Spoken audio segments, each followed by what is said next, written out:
PDF के लिए Telegram join करें। डिक्टेशन स्टार्ट होगा 5 सेकंड के बाद।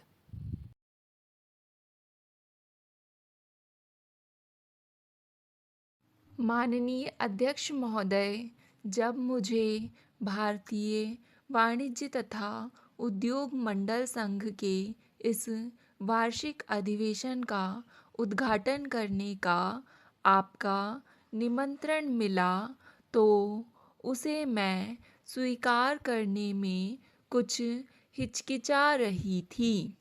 मुझे इस बात का अच्छी तरह पता था कि स्वाधीनता के बाद से सभी अधिवेशनों का उद्घाटन हमेशा प्रधानमंत्री द्वारा ही कराया जाता है।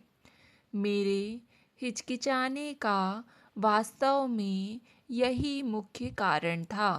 इस प्रकार के अधिवेशन केवल एक वार्षिक रस्म से बनते जा रहे हैं और मैं इसे पसंद नहीं करती।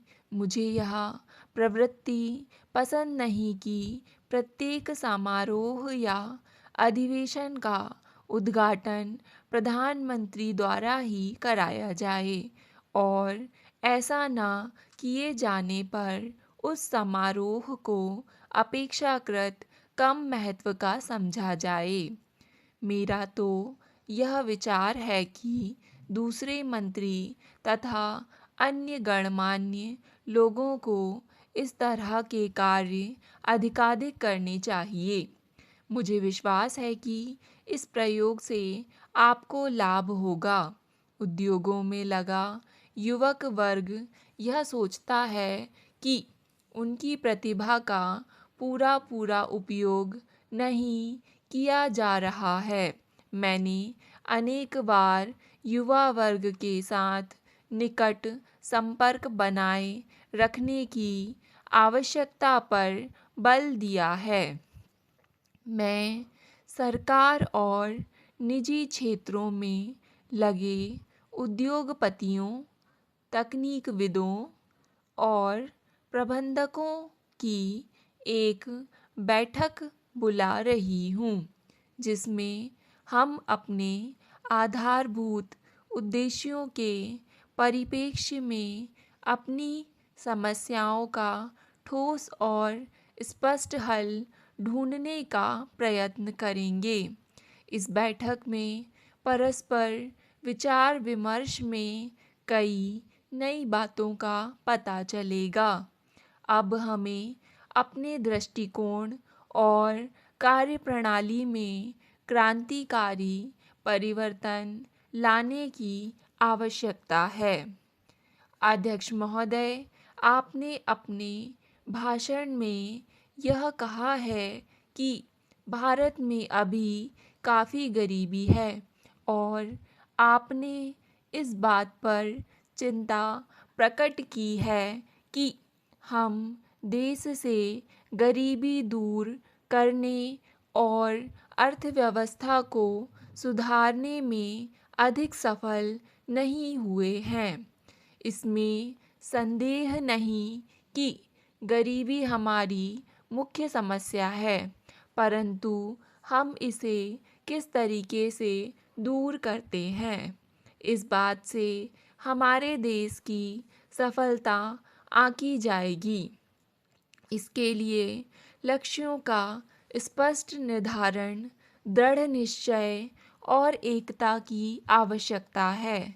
इसके लिए हमें लगातार प्रयत्न, अनुशासन और कठिन परिश्रम करने की आवश्यकता है, जो हम कर सकते हैं। इस प्रकार धीरे धीरे हम एक नए तथा प्रगतिशील राष्ट्र का निर्माण कर सकेंगे। ऐसा राष्ट्र जिसमें निर्धन से निर्धन को भी जीवन की न्यूनतम आवश्यकताएं सुलभ होंगी।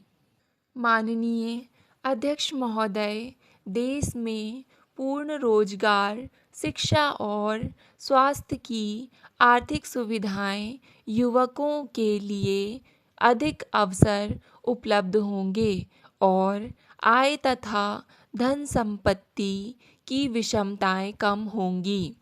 आम लोगों को इन्हीं आकांक्षाओं को मूर्त रूप देने और इन्हें सार्थक करने के लिए ही मैंने 15 वर्ष पूर्व सुनियोजित विकास का कार्यक्रम शुरू किया था।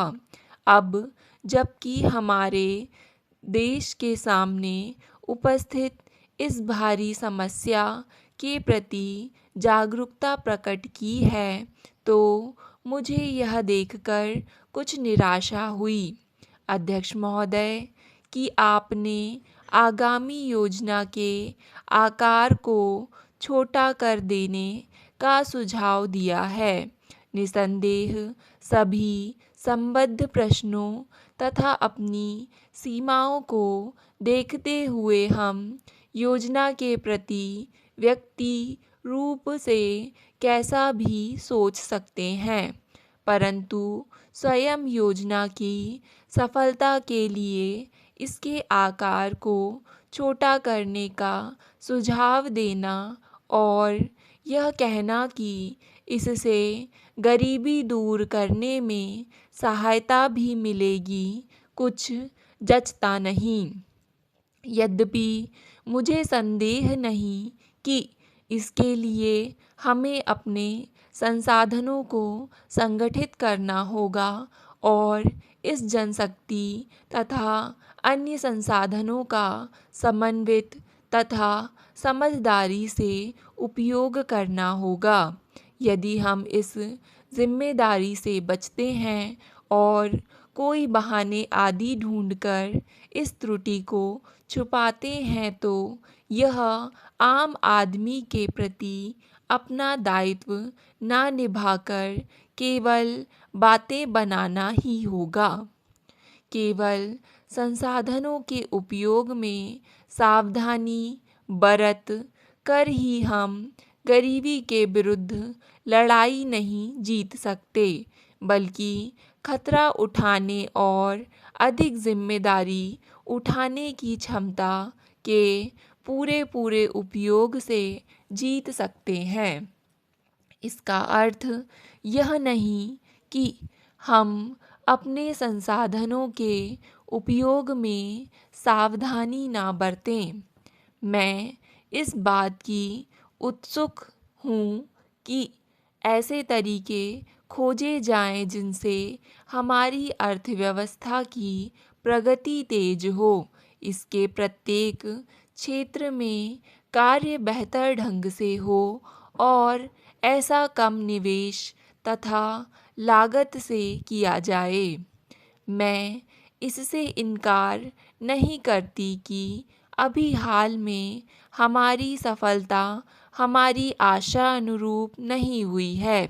अनेक दिशाओं में हम अच्छा कार्य कर सकते हैं, परंतु हमें अपनी सफलताओं को कम नहीं समझना चाहिए।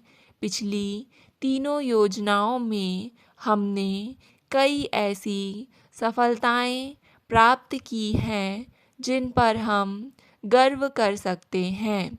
हमें यह नहीं भूलना चाहिए कि औद्योगिक उत्पादन का वर्तमान स्तर पिछले वर्ष के स्तर से लगभग दुगुना है और अब हम पहले की अपेक्षा अधिक नई वस्तुओं का निर्माण कर रहे हैं। महोदय, आज से बहुत वर्ष पहले रावी के किनारे भारतवासियों ने पहली बार एक सशक्त आवाज़ में पूर्ण स्वराज्य प्राप्त करने का संकल्प किया था। वह संकल्प हम लोगों ने अपनी अंतरात्मा की आवाज़ पर लिया था। उस संकल्प में मेरा भी छोटा सा योगदान है। सन 47 में हमारा संकल्प पूरा हुआ और हम अपनी एक मंजिल पर पहुँचे। संसार में लोकराज और धर्मनिरपेक्षता पर आधारित एक नई प्रगतिशील ताकत ने जन्म लिया। जवाहर लाल नेहरू 17 वर्ष इस नए स्वतंत्र देश के प्रधानमंत्री रहे। इस अवधि में हमारे देशवासी, जिनके अलग अलग धर्म और भाषाएं हैं, एकता के सूत्र में बंध गए। जनतंत्र ने जन्म लिया और जड़ें पकड़ी। जनता के जीवन को बेहतर और सुखमय बनाने के लिए हमने पहला कदम नियोजित आर्थिक विकास की नीति अपनाकर उठाया।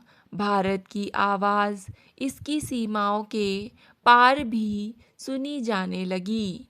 यह आवाज़ हमेशा दबाए हुए लोगों की मुक्ति के रूप में उठी।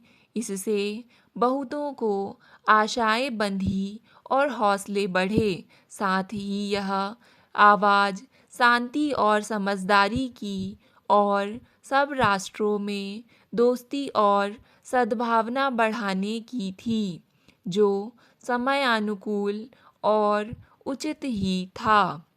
शास्त्री जी का शासनकाल छोटा था, वह स्मरणीय है। स्टॉप।